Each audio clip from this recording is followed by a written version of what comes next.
All right, hello and welcome to Stampscapes. After midnight, we're going to be stamping on a half-page piece of the dark blue foil. And the thing that I'm going to be experimenting with tonight is the use of white on dark using the ArtFoamies. Okay, I've done it a lot of times using just standard rubber stamps, but I can't remember using the ArtFoamies before. I might have, but I just couldn't remember doing that. So we're gonna try it here in this scene. And I think I'm going to do it around the Snowy Brook here. Standard rubber version. It's a pretty big stamp, so let's see how it goes. And I think I have used this specific stamp in a reverse imagery, meaning white on dark, scene before card. Okay, so we're going to be using the Brilliance white pigmenting because Brilliance white will dry on this type of, it's a real glossy coated foil. Okay, some inks, well, there's a lot of inks that will not dry on this type of non-porous sealed surface. Brilliance will. It might take a couple days, though, depending on how juicy your pad is. The relative humidity, etc. And then, when it dries, what you'll want to do is you'll want to spray seal it. I like using the spray fixative, the Krylon one, to spray and adhere the white pigment ink, the dried white pigment ink, to the surface. Hello, Linda. Good to see you. Yeah, a little bit past midnight here. I'm already showered up, though. And let's see how this goes here. All right. Interesting. I almost thought that was upside down. It's because it's in reverse here. But it's this little creek, so one of the things about stamping in reverse is it always looks a little bit strange. As I mentioned in the previous video, it's almost like looking at an X-ray or something like that, or, definitely a negative in some ways. And I'm talking about film negative, not, positive and negative in terms of desirability. How was your trip, Linda?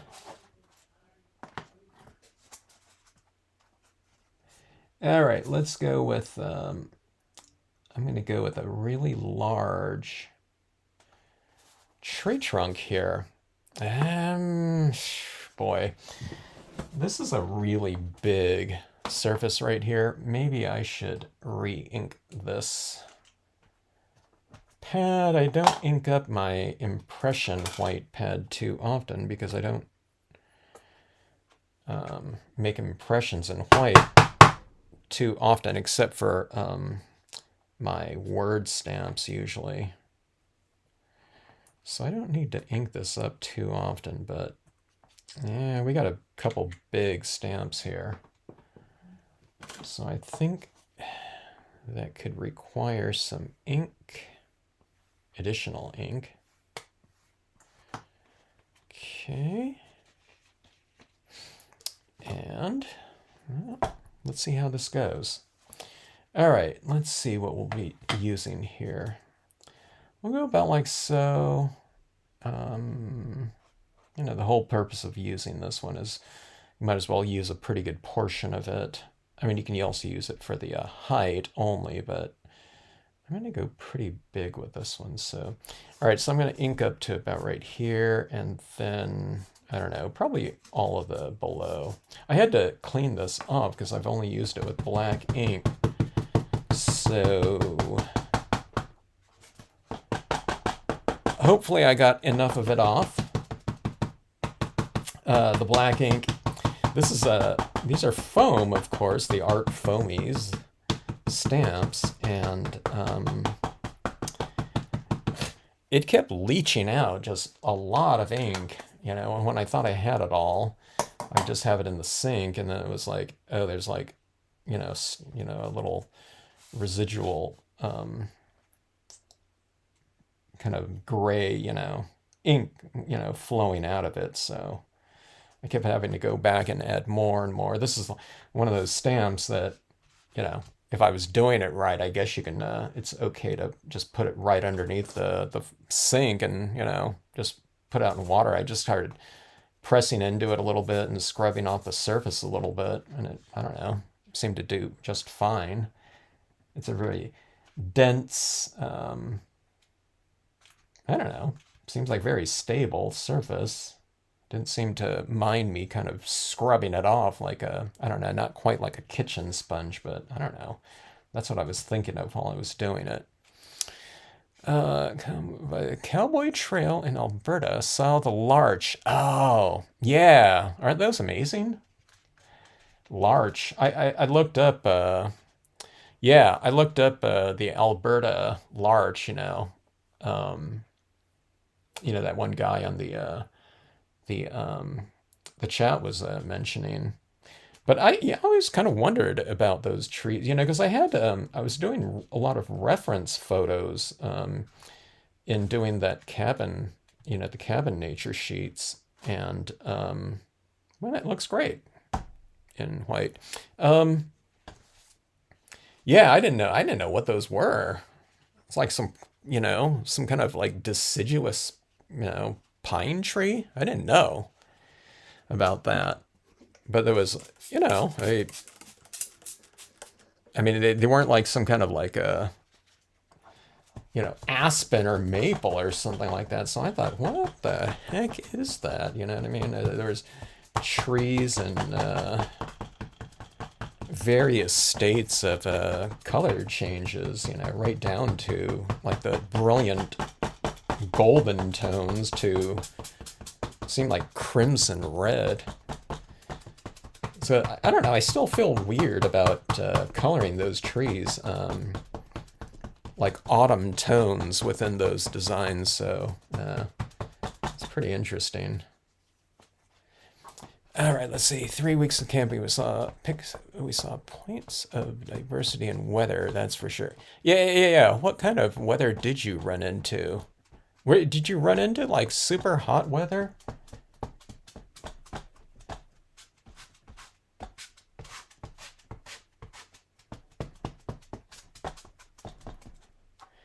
All right.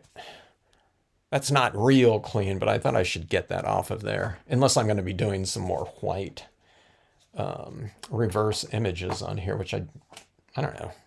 Probably don't plan to, but we'll see how it goes. All right, this one right here. Maybe I should have kind of got the gist of where I was going to place this one before I started inking it up, but it's okay.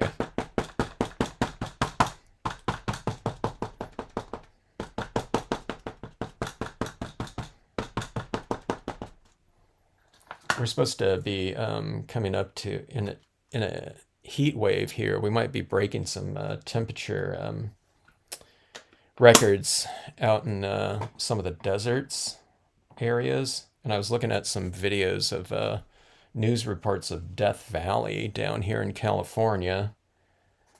One of my favorite places to go. Not because of the heat, but I don't know. I just love that place.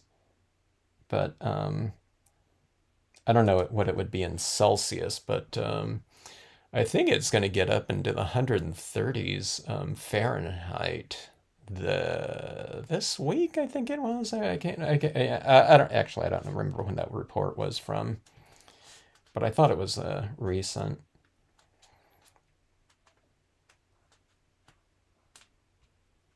But super, super hot. Like Palm Springs down here, I thought I saw 120. And that's really hot for right there. 110s or something like that. But, pretty consistently over that.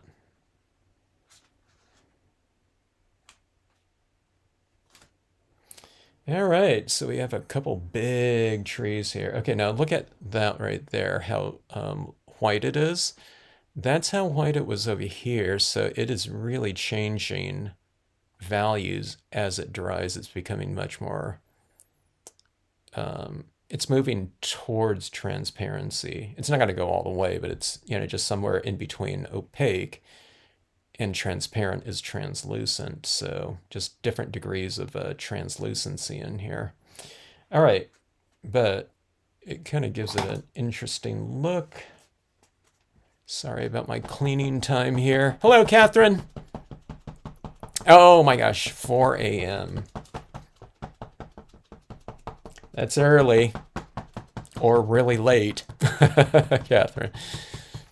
77 high humidity right now. Is that right now, Catherine, at 4 a.m.? Are you talking about? Storm from hurricane. Oh, wow. I keep wondering what this whole next year is going to look like. I think in California, it was, I don't know, it was pretty mild. Mild, relatively speaking, you know. I think it was more like what used to be, you know, considered like an average year.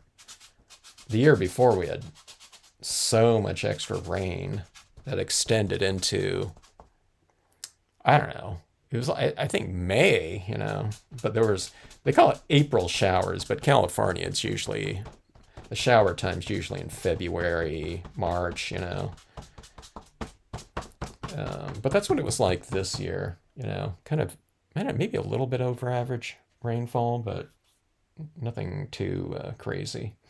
All right, so we have these right here. I might dip into, let's go with the third size right here, which would be the rubber version of this. I need like another size of it right here. I could go for this one again right here because it's, I don't know. But I think I might want to have like an actual third size right here. Just the two right here kind of look a little bit strange. You can go with another type in there too, and that would look cool. But I want to add like a deer or something like that in there. Insomnia time. It happens when it doesn't cool off. Yeah, I get that. Or maybe we go with this one right here. Oh, that looks better, doesn't it? Let's go with the tree trunk trio. Oh, let me see something here. I do have the ArtFoamies version of that. Not that it has to be used, but it might match the detail a little bit more of these ones. This one's going to be much more detailed. Nah, I think I'm going to go with this one right here. This one will look like it's pushed back a little bit further. That would look good. That would have looked really good right here too. The tree trunk trio right here. We'll go with this one right here. So we're going here, here, here. Let's say close, farther, farthest like that. Oh, it's 77 right now at 4 a.m. What was your hottest temperature today, Catherine? Were you like in the, were you in the upper 90s or something like that? All right, let me clean this off. I don't clean off my stamps most of the time because I'm just using black ink on it. Now, if there's a bunch of built up stays on ink on there, you know, I should probably clean it off once in a while. But if I'm using like all water-based on here, or even the hybrid, I usually don't clean. I don't clean until at some point in time it's like, okay, the stamp is kind of resisting the ink because it's just built up and kind of crusted on there too much. Then I'll kind of clean them off, but otherwise I usually don't. All right, so there we go like that. And let's get this inked up here. AC a couple years ago. That's too bad when you just haven't needed AC before and you need it now. sounds familiar. I think I saw a report on that somewhere. You know, places that didn't just, you know, a lot of people just didn't really need it too much, you know, are now getting it. And I think it was the Pacific Northwest somewhere. Okay, let's see. All right, I'm wiping off the bottom of this a little bit. I usually do that when I'm doing it in black so that it kind of peters out down below, but doing it in white, this way it'll darken out the base of it a little bit like that. But I'm thinking I don't want that real harsh edge like that, so I just kind of dabbed it off like that. All right. And remember, I'm not going to be like adding in like additional white in here. It's just kind of, this scene right here is just kind of going for, you know, it's kind of impressions only. First of all, because I can't really add too much to this because this is like really wet white ink on there. So I don't think I can add in like some paint pen touches in there because I think I'm going to be trying to add it into wet. I don't know. I can try it. We'll see how it goes, but I don't think I can. I think it'd start clogging up the tip of the pens too much. All right, let's see how that looks right there. Ooh, that looks pretty cool. It almost looks kind of haunting out there in the background. Now look at this. You can't even, I can't even mask anything off right now and then stamp something behind it because if I put like a paper towel right there, that's going to remove that ink like that. So that being said, I mean, if you wanted to, you can do this in stages. You could stamp something out. Spray seal it, I guess, or just wait for that to dry and then mask and then stamp something behind it, you know, something like that. But I don't know. I guess it makes a good case for, you know, kind of a quick card if you want to do a quick card and you want to kind of create a situation where you really can't add too much, you know, which is usually the case with me. I just keep wanting to add more and more. But this is kind of it's a little bit of a limiting type of process here. Let's see.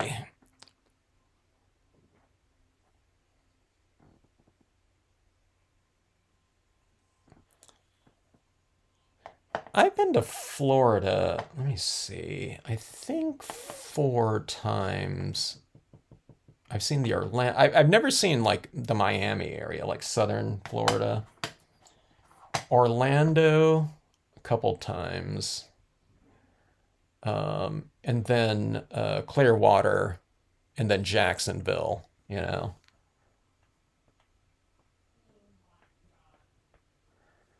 And I was just there, you know, for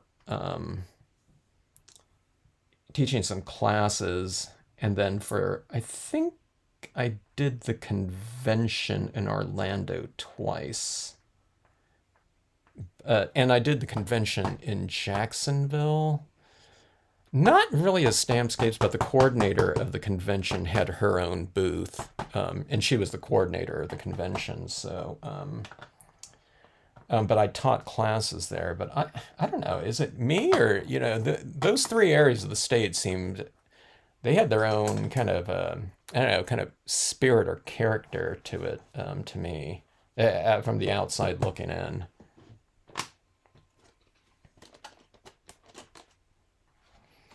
All right, so there we go. I used that little texture stamp right there, the Tiny Rock Small. I'm looking at this area right in here, thinking about some additional foreground in here. Okay. This is such an easy type of process right here.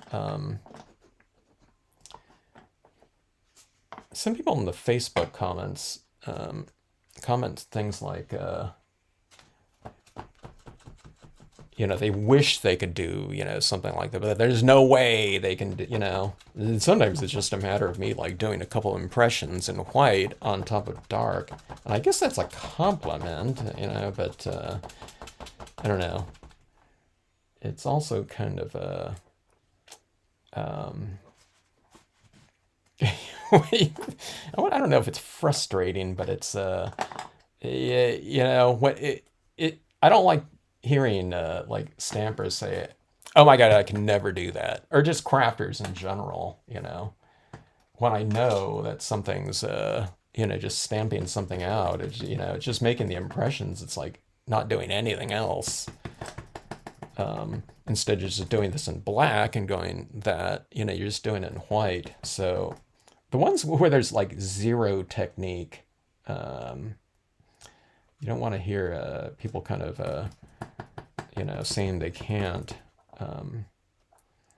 which happens a little bit too much these days. I don't know. It's a different spirit too. I think what it is too, a lot of the instruction for certain types of techniques, it's a step-by-step type of thing for a specific end, okay? It's not like, here's the technique, now you can apply it to, kind of all these different, whatever type of card you want. They want kind of step-by-steps to get to the end of a very specific card or composition, using techniques. Okay, use your number whatever color pen right now and color right here.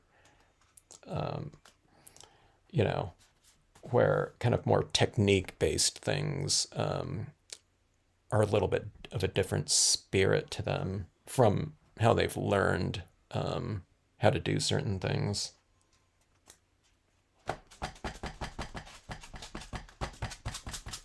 Okay, so that was the reeds down below, and we're coming up near the end right here. This tree right here is staying a little bit lighter, isn't it, for some reason? That one's getting a little bit more see-through. This one's a little bit more see-through right here. Just angling this so you can see the spirit of this surface right here a little bit more. Okay. This is the image I was thinking about in here. It's the legend of the white, I don't know, whatever, buck or something like that.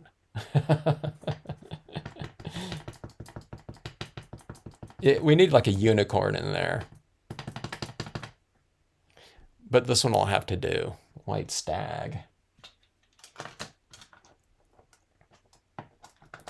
Oh, let's do the same thing that we did with the other rubber stamp, and let's wipe off this bottom of this a little bit.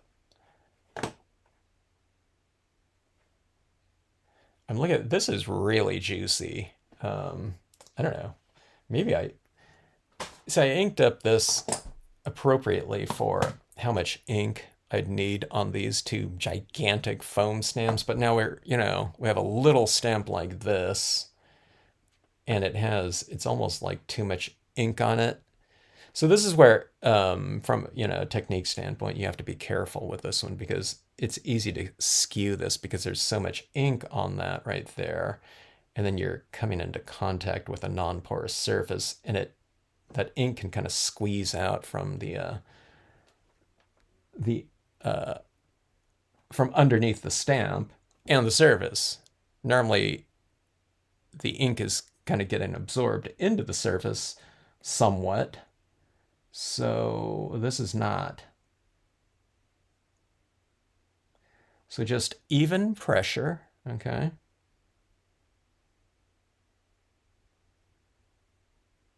But not too much pressure, because you don't want to do that squeeze out.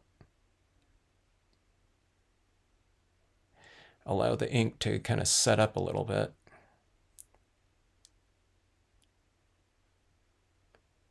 Let me see there. Heat, temperature, and percent of humidity. Yeah. That's something I was mentioning the other day in the live stream. It's like someone was talking about the temperatures, and the things that we learned in diving was that moisture conducts heat, at a certain percentage higher. So if it's a really high humidity, that's a lot of, contact with that moisture in the air, that water, that suspended water. So, yeah, I feel for you. Let me see. I think, yeah, I think that convention in Orlando out there, what is the name of that convention, that stamp convention? I think that was in the summertime, if I'm not mistaken. But I think the temperatures have changed a lot over the last, I don't know, whatever, 20, 25 years since I did that convention out there.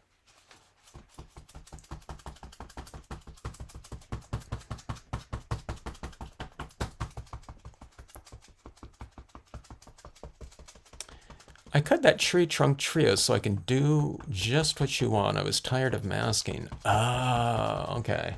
That's interesting. That's a good idea there. Hello, Megan. How are you? I found that in teaching classes, I had to write up step-by-step instructions with pictures. It made them happy, so I did the extra steps, but it was a lot of work. Yeah, so I guess if you have the instructions there, it's a whole lot of work, but maybe it's less work in class too. Look at this. I guess I must have, this must have been for the, what? Oh, it was that cabin. The cabin with the tree trunks, that scene. I was doing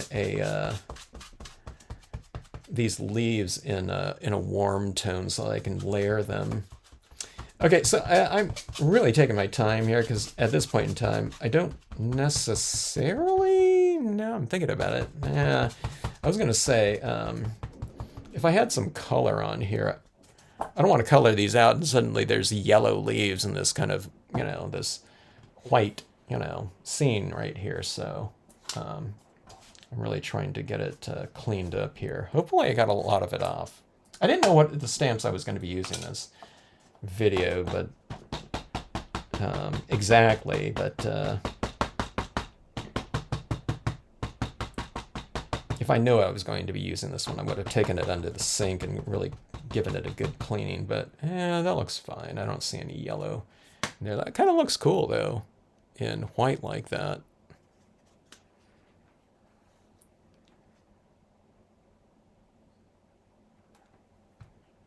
All right, I inked up a lot of it because I didn't know what part of it I was going to use.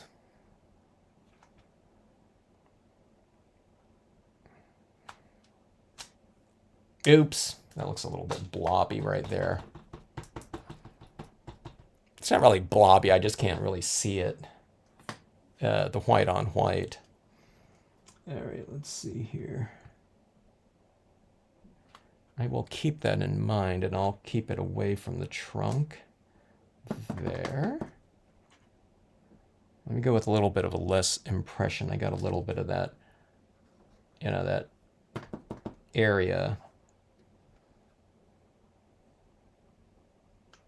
around the leaves. Okay, that looks good right there, or adequate. Let me show you what we're looking at here. I'm surprised I haven't kind of, yeah, that's a little bit too angled. I'm surprised I haven't gotten my fingerprint on here yet. Usually I'm touching something on here accidentally, and then all that ink's coming off on my finger. Okay, so we're speaking about humidity and everything like that, but I tell you, the one stamping out in, it wasn't just that I was stamping in Arizona where it's more arid and, desert there, which it is, but we were also in this one convention hall that was blasting the air conditioner like all day. And it wasn't that hot outside. It was in like in the spring, so you know, it was probably like 80 degrees tops outside, I'm guessing. But they had air conditioning blasting so much. Everyone at the show was like going out and getting their jackets in their car, you know? I don't know what the convention, whatever, workers couldn't turn down that temperature. But anyway, what I'm getting at is that room was so arid and dry that. Now, I don't think this would be dry even there, but I don't know, it might have been. Everything was drying like what takes, you know, sometimes like overnight to dry for me here I'm in California. It was drying out there, specifically the VersaFine Claire imagery that I was stamping in some foregrounds. I thought, oh my God, that's kind of dry to the touch after like 3 or 4 hours, I thought, which is kind of nice. So as we were working on our pieces, they would dry much faster if we lived out there. But you're going to be going through like probably a lot more ink. So, you know, I don't know, maybe out there people would, you know, how people buy like a re-inker for every pad they get or whatever color, a lot of times at least. I wouldn't be surprised if, you know, people out there buying like 2 re-inkers or something like that. Like, you know, like a new black pad. I don't know, maybe get 2 or 3 or something like that. Okay, so there that is.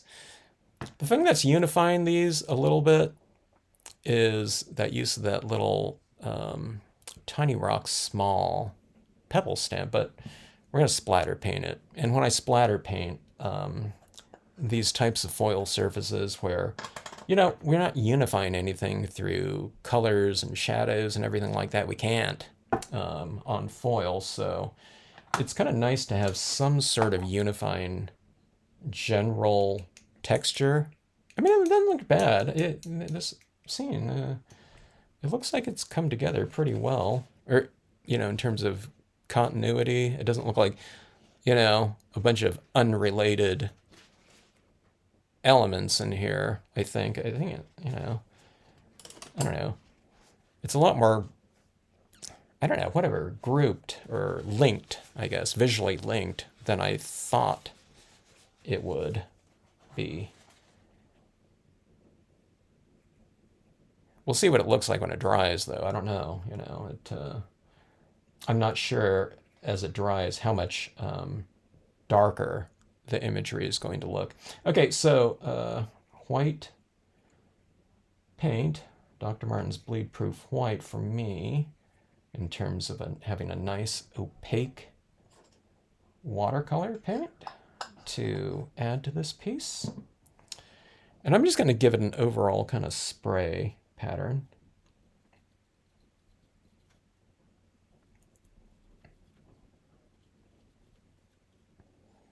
It's giving me a really fine spray this time. Not that that's necessarily good. I like a little bit more varied in terms of thick and thin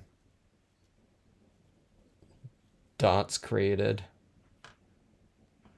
But I don't know. Sometimes I can't tell what it's going to do until I do it. I don't know if I should kind of like add a little bit more water to the paint and thin it out, or if I should thicken it up a little. Actually, that looks pretty good though, I think. It's a real fine spray, so it seems like it's allowing me to spray a little bit more, splatter a little bit more. So anyways, I don't know, you see that kind of pattern in the back like that. And then you don't really see it in front of the trees too much, but it's all throughout here. So it's a little bit of that extra texture. There's a lot of it down here. You can't see. It's really super fine though. I don't know. I'm not sure if you could see that at all. I don't think that's picking it up, like little kind of micro grains of it, but they're pretty reflective here in front of it, because even like the tiniest with the bleed proof white is like super opaque, so even like this little tiny micro dot is like it's really opaque And it'll stay that way too. Just whatever's in there. I think it's just, there's some, whatever white they're using, it's just such a, like a fine grain, and it's like super opaque. All right, so that is that, and let's try to add in, I was saying, I don't think I can do this, but let's try to add a little bit of highlighting on here. We'll see if this, this, I was about to say paint, but the white pigment ink is dry enough on here to where I can apply some of this without it totally clogging up my pen.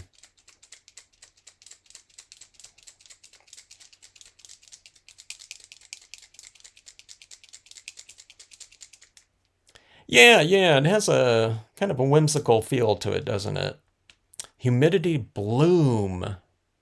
When high heat, so I'll wait until Florida dry season to spray varnish outside. That's interesting. I've never heard of the humidity bloom before, that term. Huh. I'm going to look that up there. That's interesting. I always find kind of like weather and weather patterns and things like that interesting, especially if it's something that's kind of out of the ordinary. And I'm interested in what's, I don't know, things that are changing. There's something like records being broken, not in a good way most of the time. But, okay, let me see right here. Okay, let me see if I can bring up a little bit of a kind of highlight on some of these areas. Okay, that is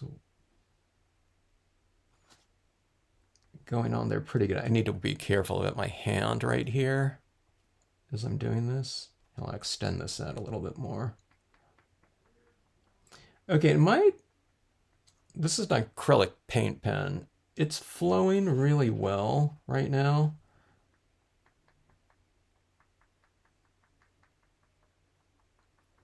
So it's not, it's not like absorbing into the tip right here. Okay. And it just adding a little dot like that, it is whatever administering that paint to surface, or whatever, transferring the ink to surface.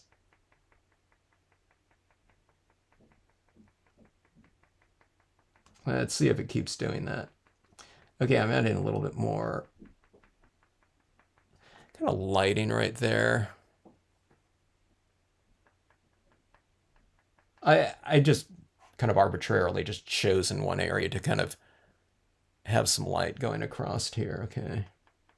I'm not going to do it with the whole, the whole trunk or something like that. I just want it here or there too. Kind of accentuate, I don't know, some areas of light within the forms. I guess we'll try to make it look like the light is coming from, the deer itself. This would have been cool too if I, instead of these leaves right here, I could have done like a full moon in the background.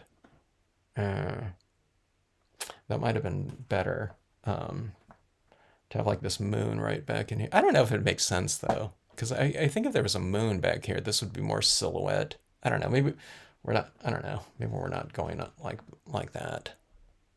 It's not supposed to look realistic anyway.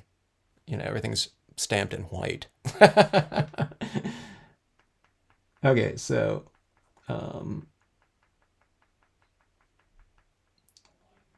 left side of this tree as well.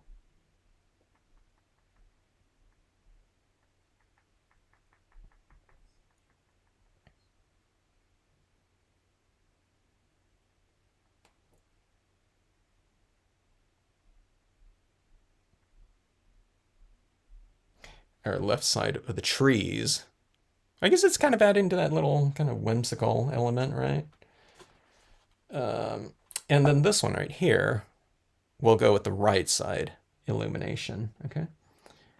So it's like whatever, the lighting is kind of emanating from the center of the page, or you could say it's kind of coming from, the whatever, the star of the scene, the visual focal point.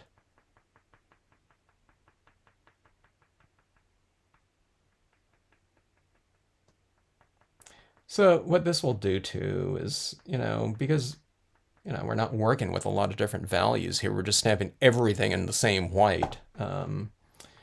But this white paint pen will be, I think, when it dries, a little bit more opaque and light than the white pigment ink when it dries. Okay, so you see this right here. I think that worked right here too. So let's add it on some of these rocks down here too. This is all kind of mono value in here. So let's add some of that. Maybe I'll add it down on some of these rocks as well.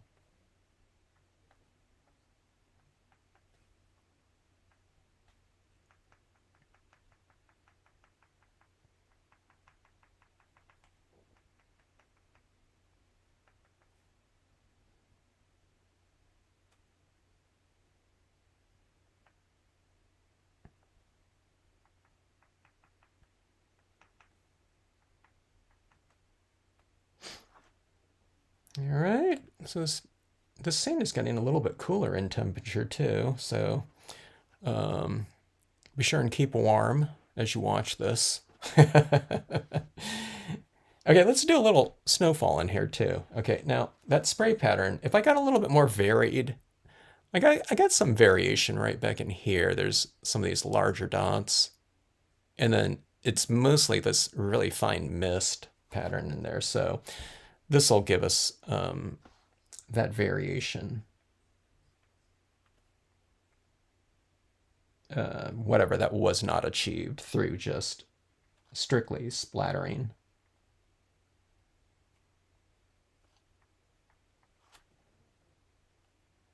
It could represent stars in the background or something like snowfall or, whatever you want it to be.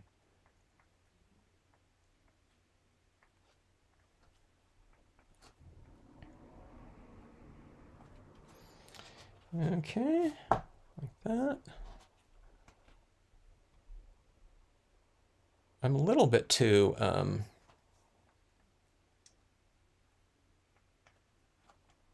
consistent. You see everything right here? This is what I always talk about when people start doing this type of little dot pattern type of thing. It's all those dots are like exactly like spaced apart, too exact. So let me make it a little bit more random.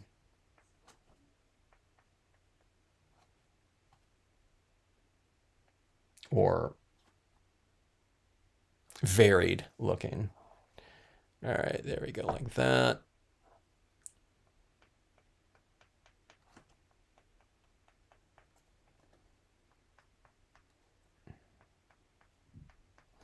And again, this is more of that kind of that unifying pattern too. Go like so. All right. A couple little crystals would be kind of cool. They could represent like stars up here, maybe.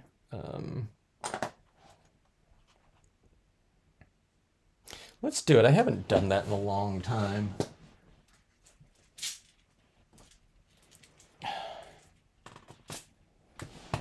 Just some clear crystals. This will give me a little bit more variety. I'll just do. We'll do 5. I'll keep it really small. Okay. So just clear crystals, and those will represent stars, of course. And let's go. I'll try to keep this varied again and not spread out. Like everything's like one half, half of an inch or something like that apart from each other.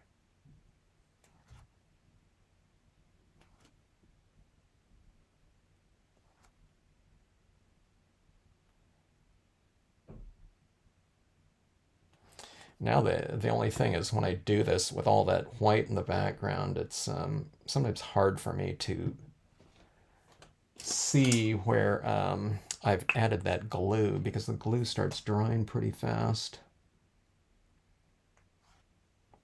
And it looks like, you know, the background, so.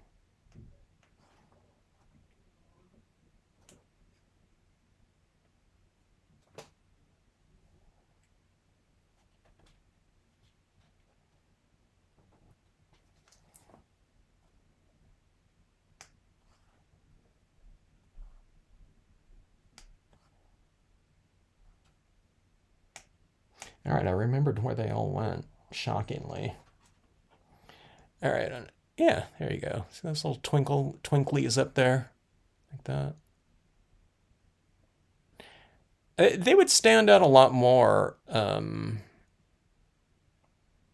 know, you know, if it wasn't for all this other texture going on in here. But I think it merges into the background pretty decently. But you know, at certain angles, you'll get that, you know, that kind of whatever crystal lighting movement in there, which is kind of fun.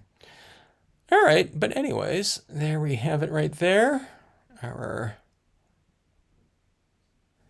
blue foil, dark blue foil piece like that. See that bluish kind of reflection in the background like that? That's what I really like about this, these foils, is that you get that little bit of movement in there. You know, that I'm talking about, like that band of blue going across in there, just depending on, you know, how you angle it.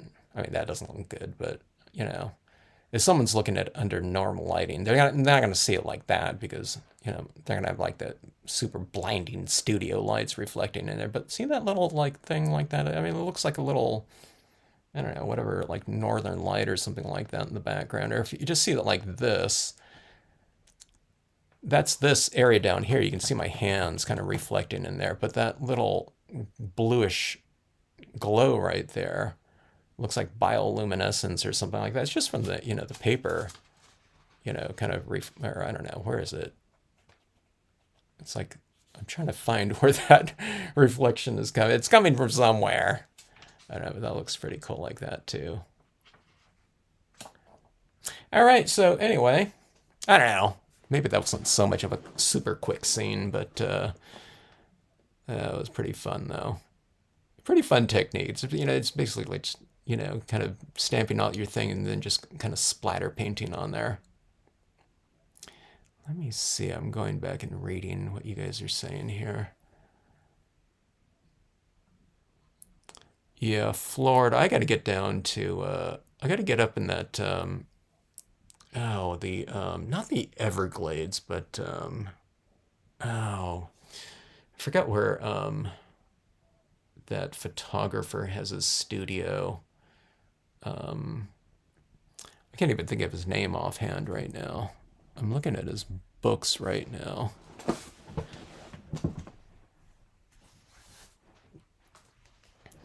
Yeah, Clyde Butcher right here. Florida Landscapes. I love this book right here. I got this like a gazillion years ago. Then I started watching videos of him.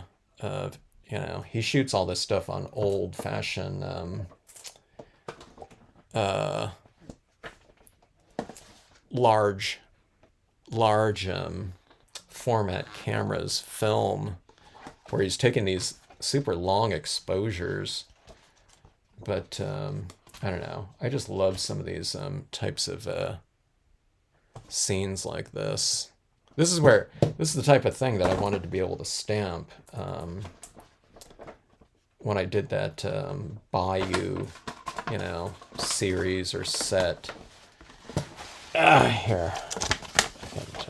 This thing's all flopping around trying to show it like this, but there's some really cool pieces in here like this. I should do some more black and white stamping too, like these, you know, with all that Spanish moss hanging down. But yeah, let me see.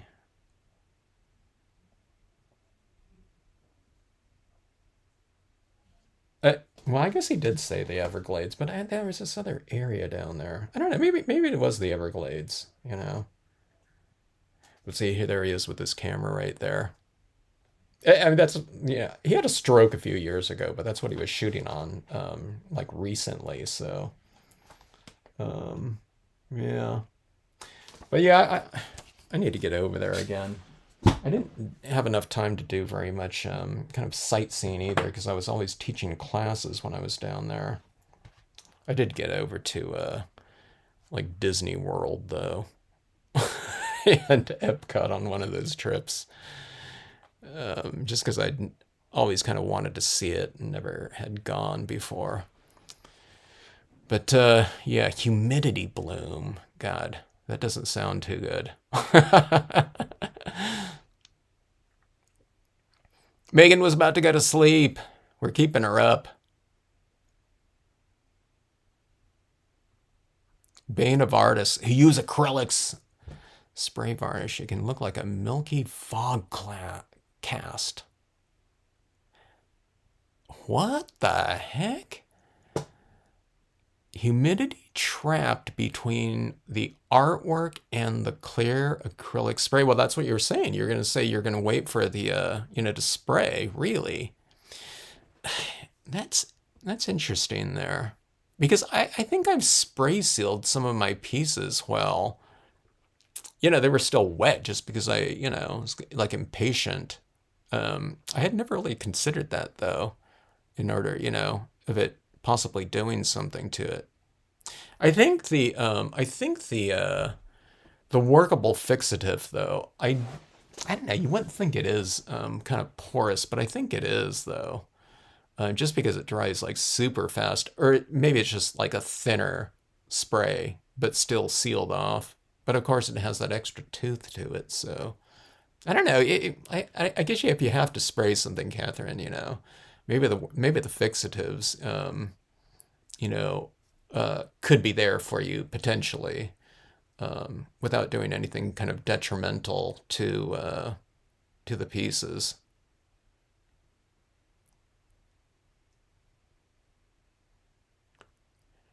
Above 60% for 72 hours. It causes mold to grow. Oh. That was one of those things when I was in Orlando. I was at this really old facility there. And yeah, that humidity in the room was something. Everything felt damp to me. It was in this place that I was staying, though, too.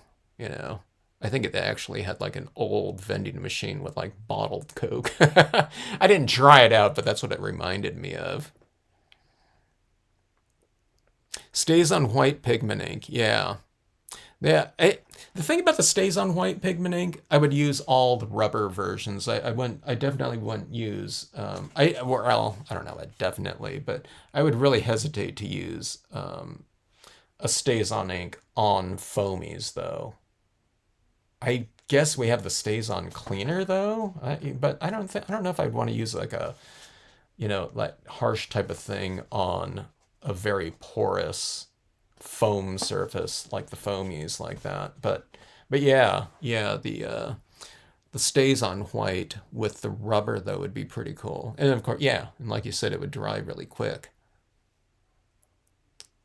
No fog in here. I can't on this one, Linda, because if I try to dab over this right here, it's going to be, this is like really wet right now, and it would just kind of blur. But that would be a good idea to do after this dries and spray sealed, to go back in and add that fog in there. Yeah, that would be a perfect finishing touch on here.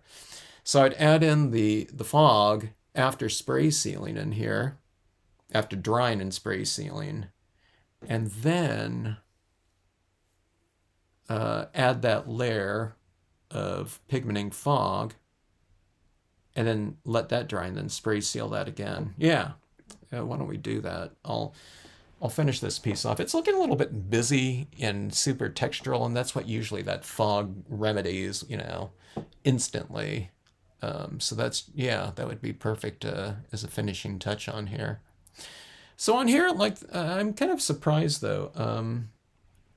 I'm looking at this tree here. This tree is surprisingly really, really light still. Maybe, is it angle of light that I have on there? No. It's just, yeah. I don't know. Less, unless I just kept that one on there a little bit longer. I didn't press as hard, maybe. I don't know. And then these reeds right here in the foreground are staying reasonably light. Like, look how much lighter that reed is than the tree trunk, the first tree trunk that was stamped out there. So, I don't know. It's interesting. Anyway, all right, folks. Catherine, I hope you're able to get to sleep there in that heat. Wear like this, I don't know if you can sleep with it, but wear like a wet, I don't know, like a towel around your neck, and that'll maybe cool you down a little bit. That's what we used to do that's what I used to do when hiking, on desert hiking. I always had this kind of wet bandana around my neck that I'd always kind of, add a little liquid to. Someone said it was something, it had something to do with like the capillaries or something. I forget what it was. I don't think it was in my imagination, but that's what some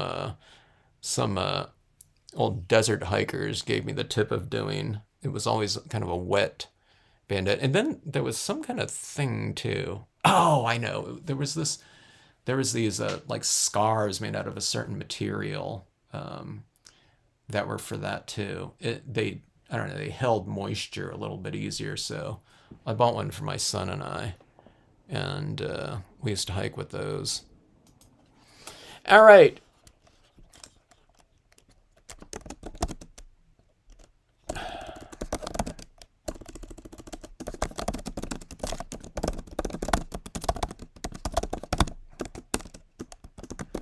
Stay cool and hydrated.